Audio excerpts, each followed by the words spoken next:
Pensez-vous qu'une autre vie peut influencer votre choix de travail actuel? On en saura plus à la fin de la vidéo. J'ai une cliente qui vient en consultation et je me connecte à sa vie parallèle, une de ses vies parallèles, où elle était un homme et elle devait rejoindre tout le village à une église puisqu'ils étaient convoqués là-bas. Et il a envoyé sa famille, lui était en retard et en arrivant plus tard s'est rendu compte que le village était désert. Donc tout le monde était là, mais comme s'il y avait une ambiance très lourde.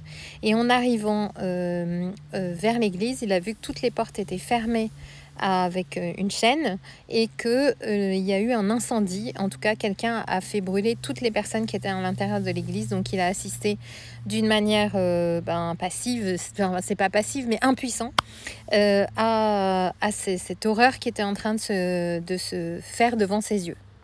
Mais il s'est aussi rendu compte que c'est quelque chose qui allait être perpétré aussi dans d'autres villages.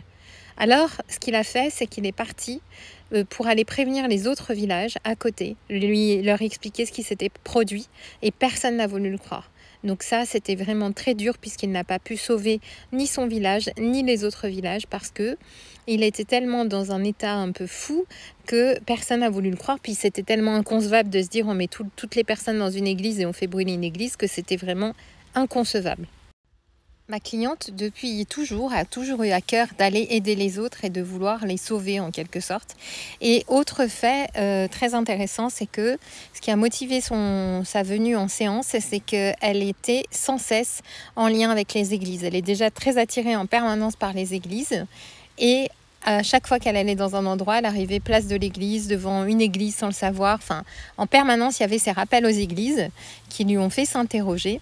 Et son métier, eh bien, c'est d'être éducatrice spécialisée. En tout cas, elle se consacre, et se consacre à titre personnel et professionnel aussi, se consacre à aider les autres, comme si elle cherchait encore à les aider. Maintenant, c'est aussi une belle vocation qui lui plaît.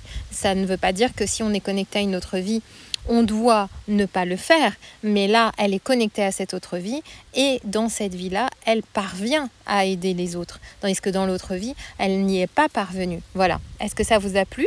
Est-ce que ça vous intéresse de voir ces interactions qu'il y a entre les autres vies et la vie actuelle? À la prochaine!